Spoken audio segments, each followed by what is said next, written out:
There are some things in history so cruel or disgusting that we'd just rather forget they occurred.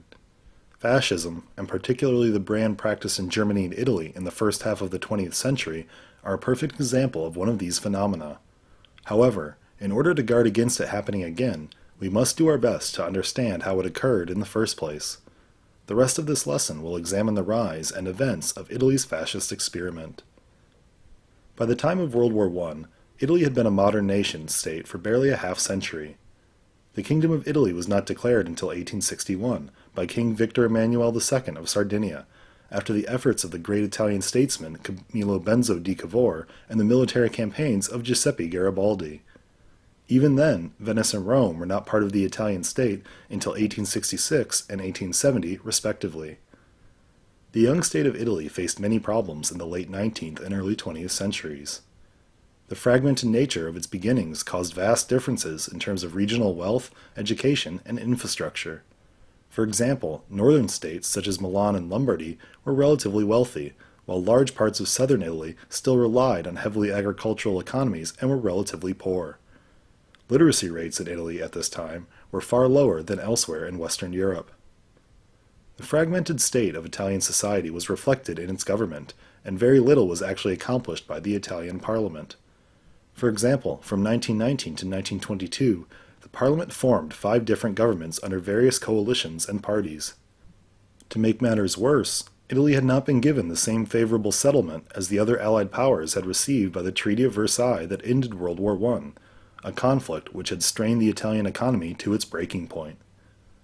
It was in this chaotic scene that one of the largest figures of the 20th century emerged, Benito Mussolini. Mussolini was born in Predappio in 1883, the son of a blacksmith.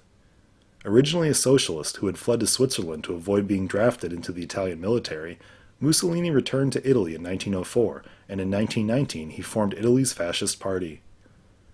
As unemployment soared and Italy descended into political anarchy, Mussolini's fascist party slowly gained support by running on a vehemently nationalist platform, winning 35 seats in the 1921 elections. In October of 1922, out of a fear of a communist takeover due to riots and strikes in northern Italy, Mussolini gathered his fascist followers and party foot soldiers, nicknamed the Black Shirts, and staged a march on Rome. Once there, King Victor Emmanuel III asked Mussolini to form a government and restore order to the countryside. Over the next 3 years, Mussolini dismantled the democracy Cavour had painstakingly cobbled together, and in 1925 he declared himself dictator of Italy. He took the title Il Duce, literally, the leader. Fascist Italy under Mussolini was a heavily centralized and state-controlled country. Early in Mussolini's tenure as Il Duce, he used the immense powers of the fascist state to marginally improve Italy. Social welfare programs to help the unemployed were instituted, railroads and public transportation systems were built or improved upon, and the Italian economy stabilized. However, what few improvements Mussolini's government made were greatly overshadowed by the means by which he achieved them. Soon after declaring himself dictator, all other political parties were outlawed and strict press censorship was instituted. Rumors abounded that socialist leaders like Giacomo Matteotti and Giovanni Amendola were being arrested and beaten to death. Workers were stripped of the ability to strike, and although wages rose initially under the Mussolini regime, by 1929 average pay had fallen below that of 1922. In addition, the fascist government pervaded the everyday lives of Italians, force-feeding them propaganda glorifying Italy and comparing modern Italy to the Roman Empire. Much like in Nazi Germany, it was considered the duty of any good Italian to be physically fit and have a large family that could be of service to the Italian state. Artwork that did not represent the glory of Italy or Rome was outlawed.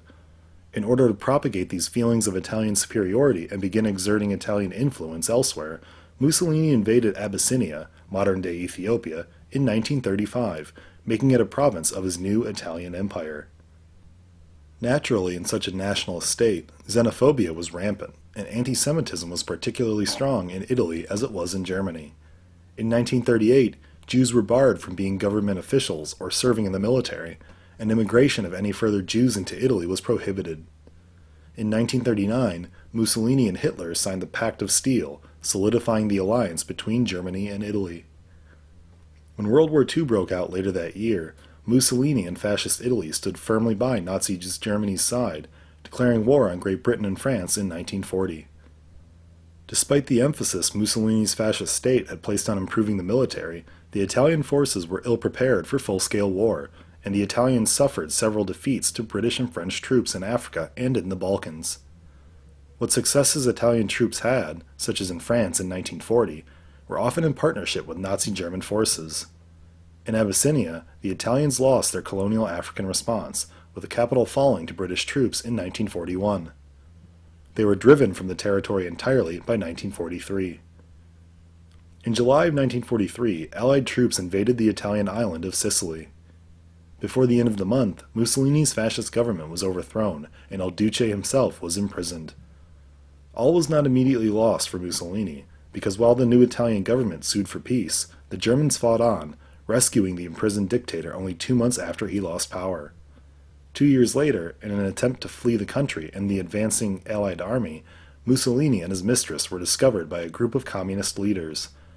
The following day, April 25, 1945, Mussolini, his mistress, and his entire entourage were summarily executed. Benito Mussolini and his fascist party were able to seize power in Italy due to the economic hardships and the political instability that interwar Italy experienced. Once in power, Mussolini consolidated control by dismantling democratic institutions, outlawing rival political parties, and assuming totalitarian power over the Italian state as Il Duce, Italy's dictator. The xenophobic and nationalist regime Mussolini installed claimed to glorify Italy and return it to the grandeur of the Roman Empire, but in reality, Mussolini did little more than murder his political enemies and perpetuate his own cult of personality to retain omnipotent control over the Italian state. Italy's unprepared and poor showing in World War II is perhaps the best indicator of what little Mussolini actually achieved for Italy itself.